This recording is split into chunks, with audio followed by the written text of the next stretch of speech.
Se les graba en el cerebro la primera criatura que ven al nacer. Eso es. Les ayuda a confiar en mí. He asistido al nacimiento de todas las criaturas que hay en esta isla. Con excepción de las que han procreado por sí solas en plena naturaleza.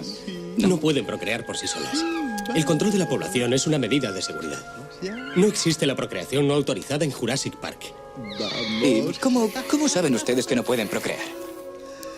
Porque todos los animales de Jurassic Park son hembras. Los hemos creado de ese modo. Eso es. Dios mío. La temperatura sanguínea ronda los 30 grados, ¿no? ¿Henry? 34 grados. 34. Son homeotérmicos. ¿Mantiene la temperatura? Es increíble. Pero, insisto, ¿cómo saben que son todos hembras? ¿Sale alguien al parque y levanta las faldas a los dinosaurios? Controlamos sus cromosomas. La verdad es que no es tan difícil. De hecho, los embriones de todos los vertebrados son femeninos. Solo una hormona añadida en un momento concreto de su desarrollo los convierte en masculinos. Nosotros solo se la negamos. ¿Se la niegan?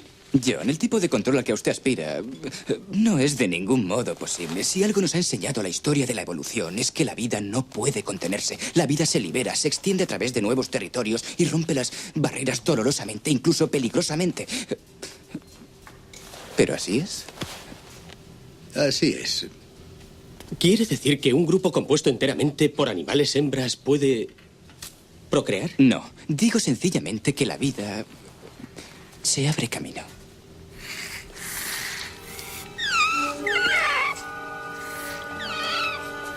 ¿Qué especie es esta? Es un velociraptor.